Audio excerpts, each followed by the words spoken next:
Y bueno, hace un momento estuvimos hablando del tratamiento de los laxantes. Con relación a los laxantes, los que nos interesan estudiar realmente son los formadores de masa y los laxantes tipo osmóticos. Con relación a los osmóticos y a los formadores de masa, pues es el tratamiento de elección para el paciente que tiene síndrome de intestino irritable tipo constipado, ¿no? Sabemos que los laxantes funcionan bastante bien para los pacientes con constipación y con estreñimiento. Esto no está indicado para los pacientes que tienen diarrea. Al contrario, a esos pacientes tenemos que disminuir la motilidad con los medicamentos que ya mencioné hace un momento. ¿Ok? Y tenemos diferentes. Por ejemplo, tenemos la clasificación de los formadores de masa no absorbibles, los osmóticos, los ablandadores, etcétera, ¿no? Tenemos múltiples, pero ustedes ya saben cuáles son las mejores opciones. Entonces, con relación a los laxantes formados de masa, tenemos el psyllium, ¿no? En este caso, ya les había mencionado que es parte de la terapia para intestino irritable tipo constipado. Su función es promover la peristalsis. Funciona como un gel emoliente rico en fibra, ¿ok? Y ayuda a deslizarse por el intestino, ¿no? Entonces, facilita su excreción, por así decirlo, en la materia fecal. Ahora, el problema es que como genera una masa grande, y entonces con este tipo de fibra, uno de los problemas siempre de la fibra es generar más distensión abdominal, ¿no? Pero cuando vamos a dosis a supradosis o a dosis constantes o prolongadas, flatulencias también puede ser, porque por el mismo proceso de que las bacterias intestinales pueden trabajar, ¿no? Entonces, mientras más alimento quede o desechos queden en el intestino, pues mayor oportunidad para las bacterias para generar, en este caso, para generar gases. Tenemos los laxantes tipo blandadores de heces que les había comentado, por ejemplo, la glicerina. Su función es igualmente generar peristalsis, pero las heces fecales van a ser completamente blandas, ¿no? Como se pueden dar cuenta, tanto el psyllium y el polietilenglicol no generan eso, ¿ok? Para que tengan en cuenta eso. El único problema con esto es que a veces puede llegar a ocasionar malas porciones. ¿Por qué? Porque no se absorben ciertos tipos de nutrientes, por así decirlo, en todo el tracto gastrointestinal, ¿no? Para que tengan en cuenta eso. Estos son los que menos preferimos, ¿sí?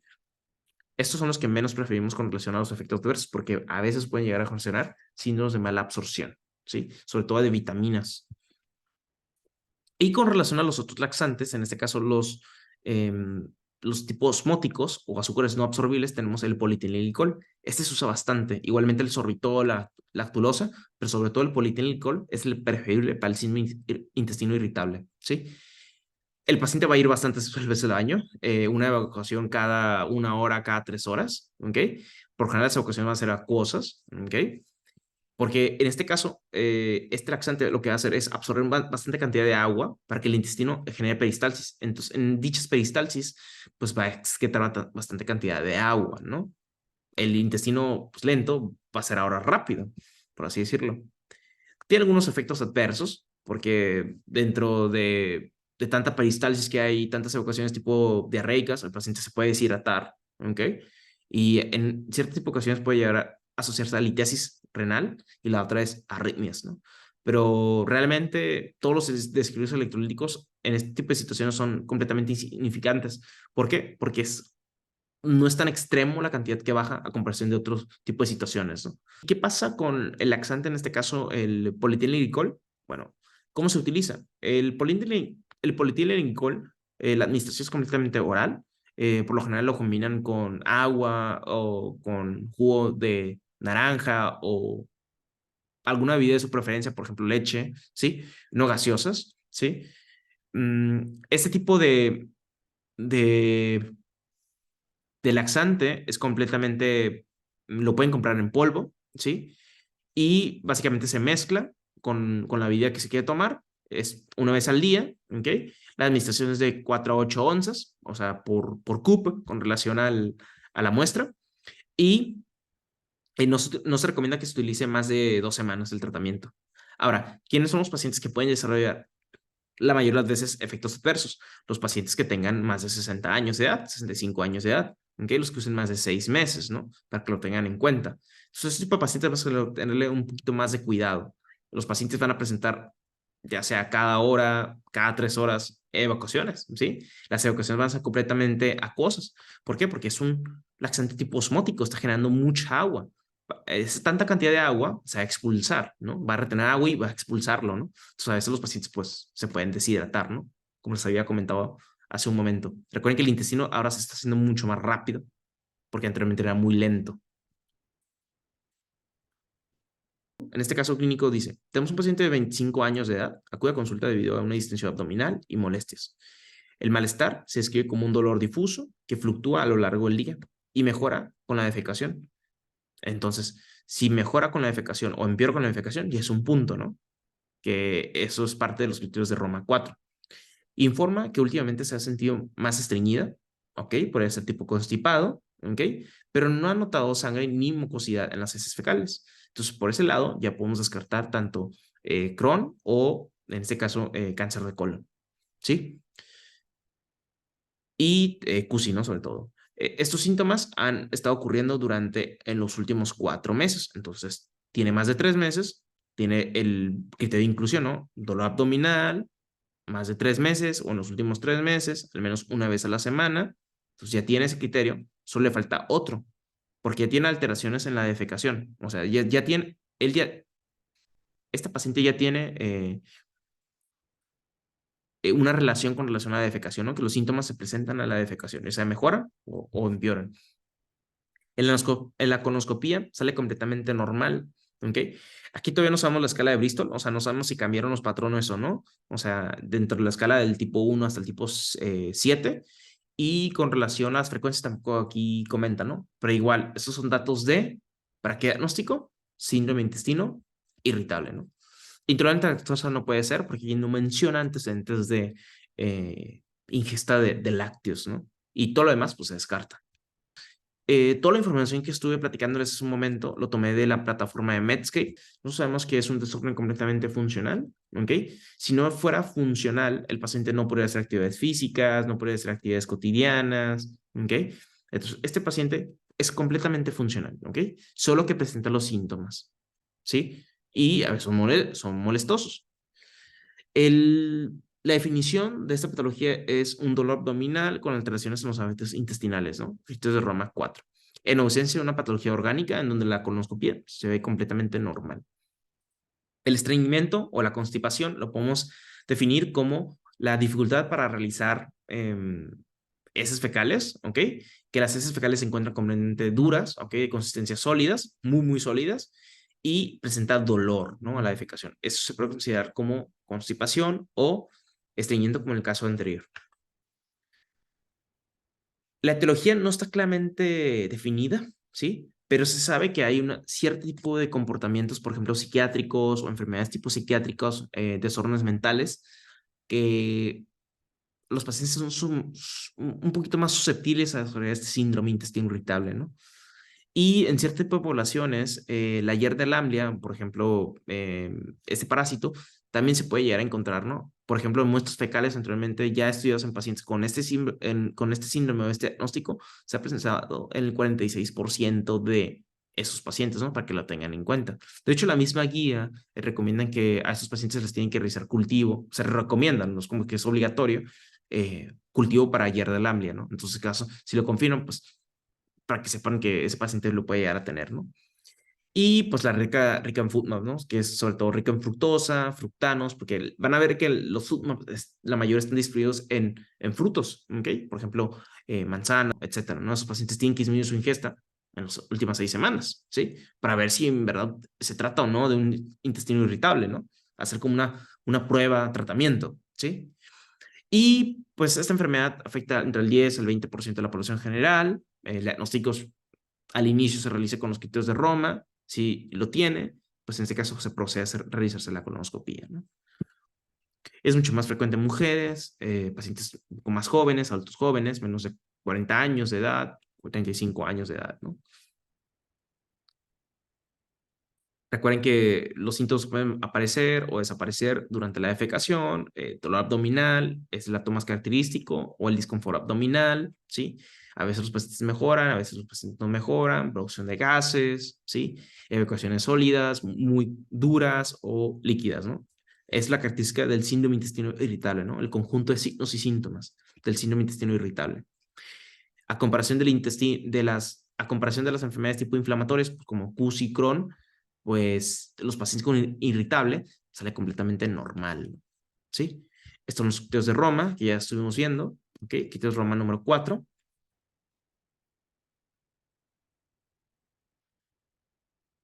Y también lo que se sabe es que ciertos tipos de mecanismos, por ejemplo, genéticos o susceptibilidades, la persona es mucho más sensible o sea, se hace hipersensible al dolor, ¿no? Y el intestino o la neurona, hay una como una disfunción, una mala conexión, entonces sensa mecanismos de dolor y el paciente es mucho más susceptible a presentar estos síntomas, ¿no? Con relación a los criterios de Roma, los pacientes, bueno, la guía marca que a veces el 75 de los pacientes cambian, ¿no? De un patrón, ya sea a veces presentan consistencias duras a consistencias semilíquidas a líquidas, ¿no? O sea, fluctúa. Y el 21, y con relación al 29% de los pacientes se mantienen a un solo tipo, ¿no? Ya sea tipo C o tipo D, ¿sale? Para que tengan en cuenta eso. O tipo mixto, ¿no? Entonces, esta es la clasificación que les mencioné al inicio de la clase, cuando lo escribí.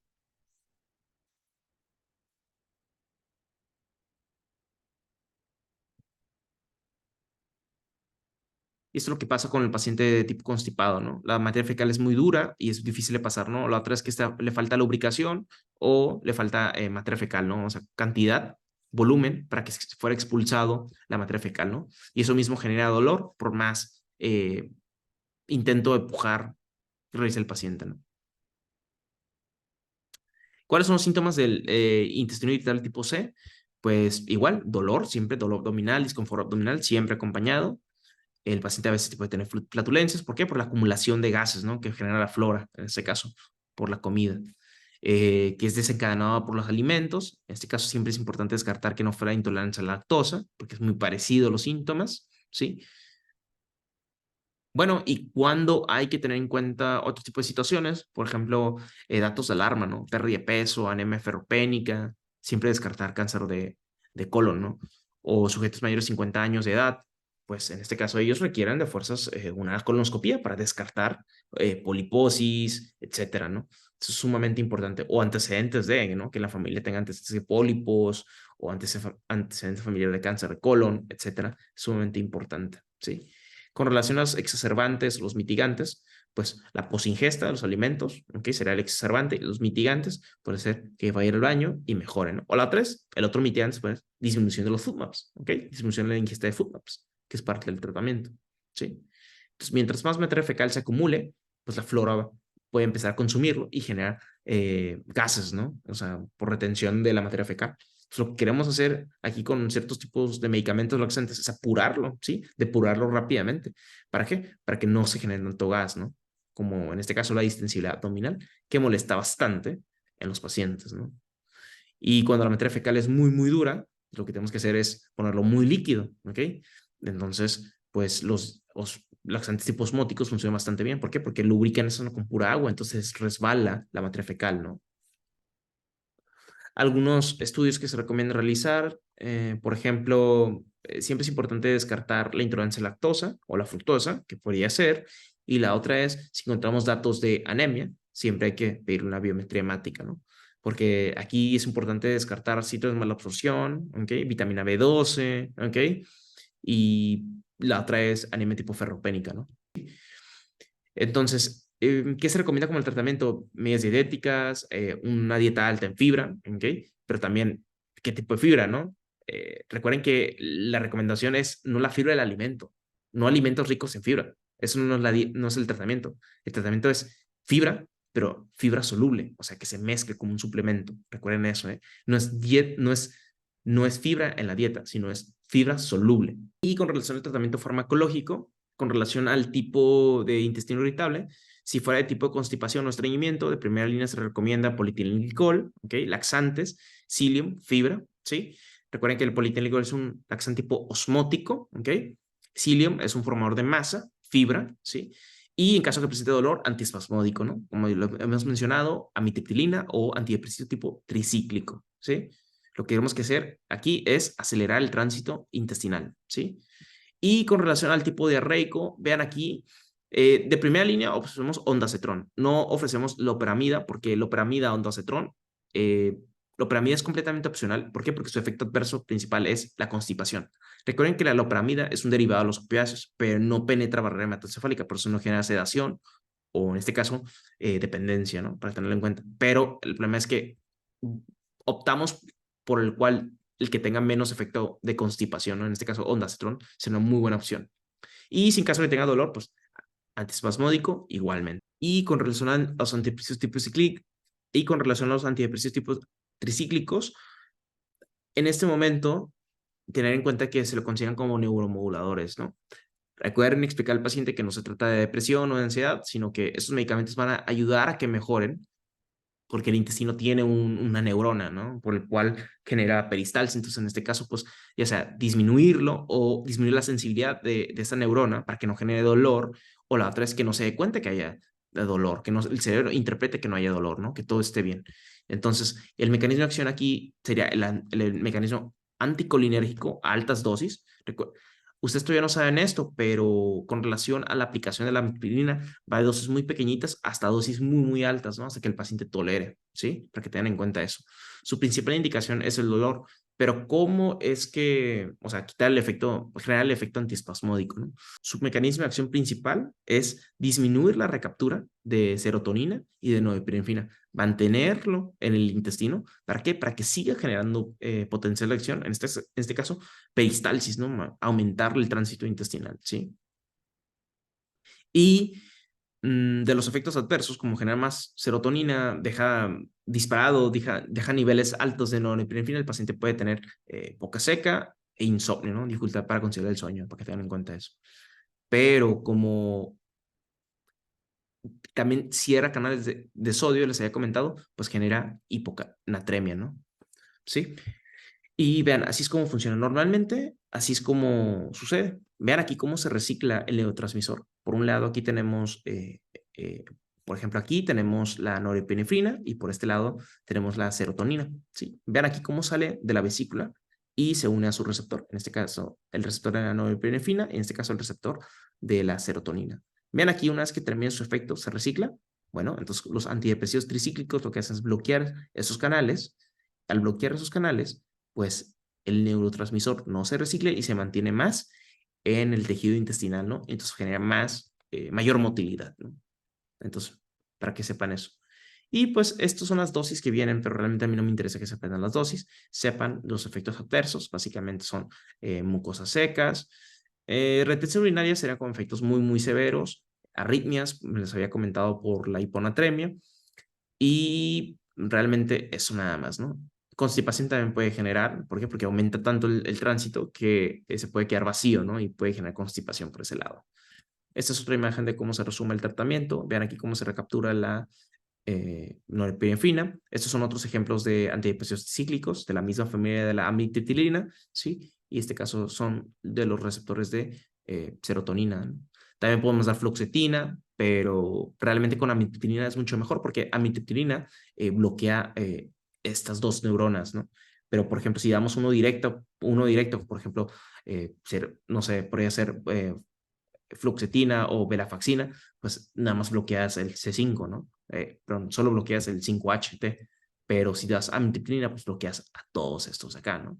Digo, puedes variar, puede ir variando el antidepresivo, pero los de mejor opción son los antidepresivos tipo tricíclicos, ¿no? Porque bloquean en diferentes canales, ¿sí? Tanto iónicos o como neurohormonales. Ahora, los antiespasmódicos, hace un momento yo mencioné acerca de la amitriptilina, que funciona bastante bien como un antiespasmódico, pero hay unos antiespasmódicos de tipo no neurohormonales. Entonces, ¿qué quiere decir? Estos van directamente a los canales de calcio que generan contracción muscular. Por ejemplo, tenemos el aceite de menta, que recomiendo la guía del 2021, pero en México tenemos el bromuro de pinaverio. Entonces, este es el que más importante que tiene que aprenderse, porque este se encuentra disponible en México.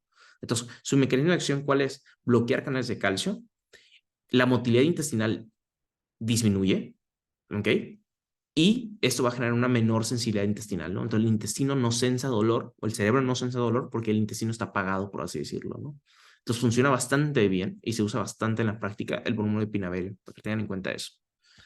Obviamente, como ralentiza el tránsito intestinal, su efecto adverso sería, en este caso, podría ser constipación. ¿Y qué pasa con el aceite de menta? El aceite de menta, como relaja todos los esfínteres, es como un efecto secundario, puede llegar a generar enfermedad tipo por reflujo gastroesofágico, ¿no? O sea, como los efectos más peligrosos, por así decirlo.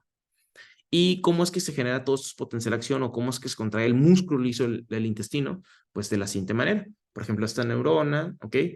Se despolariza y va directamente a cambiar las cargas y el retículo sarcoplásmico, que es esto que están viendo aquí, libera calcio. El calcio va directamente a la unión de la miosina y actina y genera deslice, ¿no? Y genera contracciones.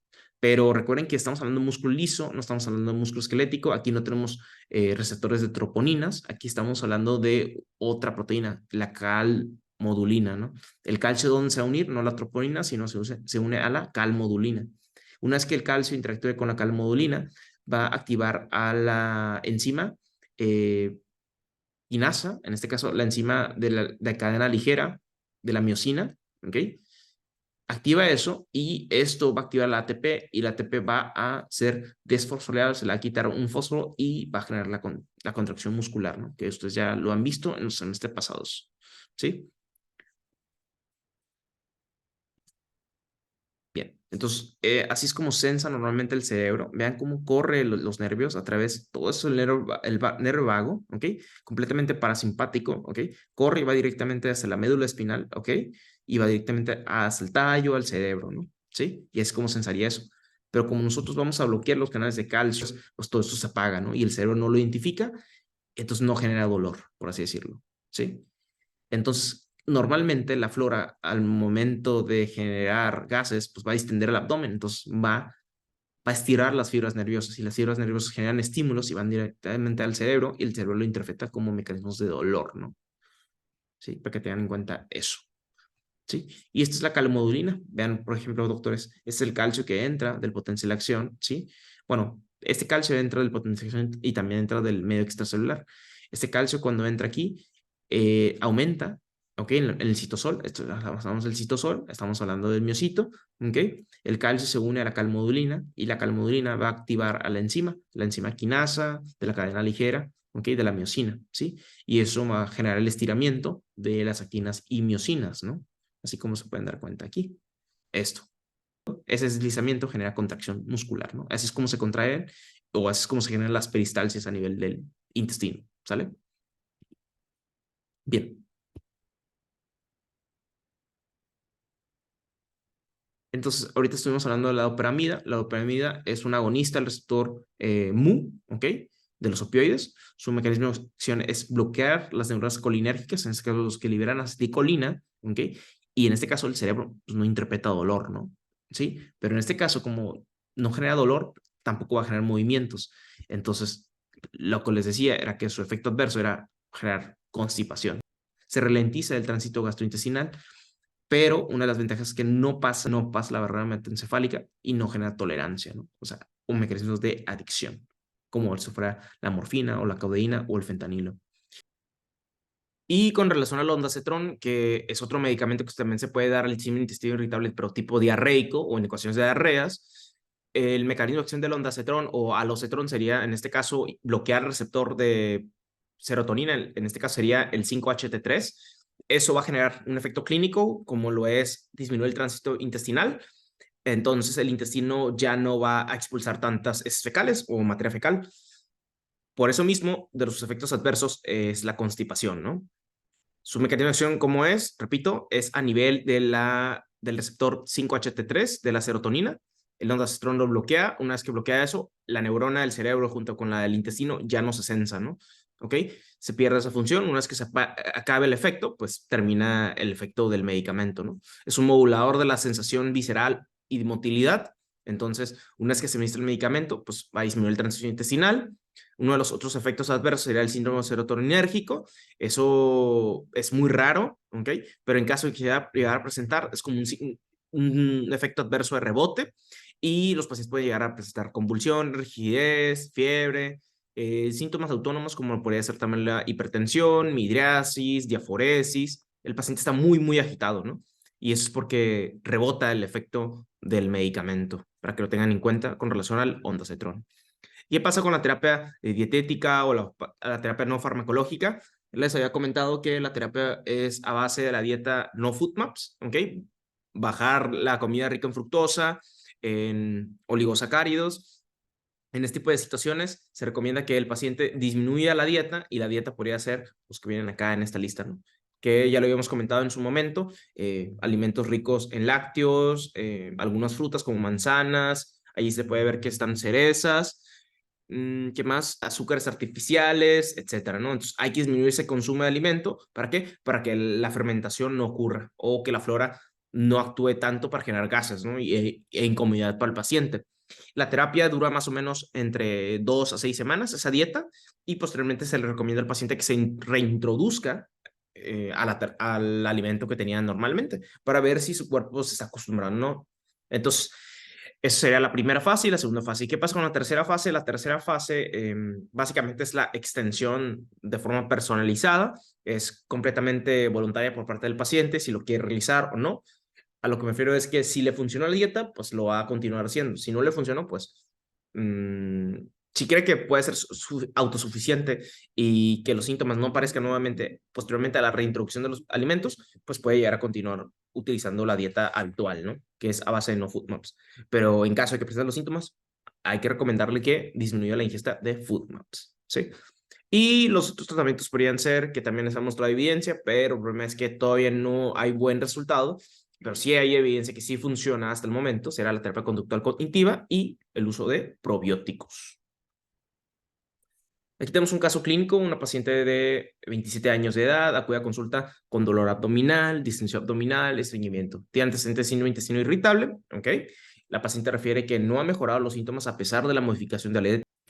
¿Cuál de las siguientes opciones se puede usar para el síndrome de intestino irritable de tipo de estreñimiento? Ya lo habíamos comentado, psyllium. Si no viene psyllium en esa opción, sería polietilenglicol, pero normalmente esos dos se tienen que combinar. Tenemos que juntar el laxante, el formol de masa, en este caso el laxante sería el polietilenglicol, un laxante osmótico, y el formol de masa sería el psyllium, que es la fibra. ¿Cuál es la función principal del ondansetron en el síndrome de intestino irritable tipo diarreico? Habíamos comentado que ondansetron es un antagonista, ¿no? Entonces, por ejemplo, la opción B no podría ser, porque dice que actúa como agonista. Es un antagonista que bloquea el receptor 5HT, 5HT3 específicamente, el receptor de la serotonina. Pero aquí no viene esa opción, entonces nosotros sabemos que engaña al cerebro, por así decirlo, y el cerebro ya no manda impulsos o potencial de acción. ¿Para qué? Para que generen peristalsis. Entonces, por lo tanto, retarda el tránsito intestinal, ¿no?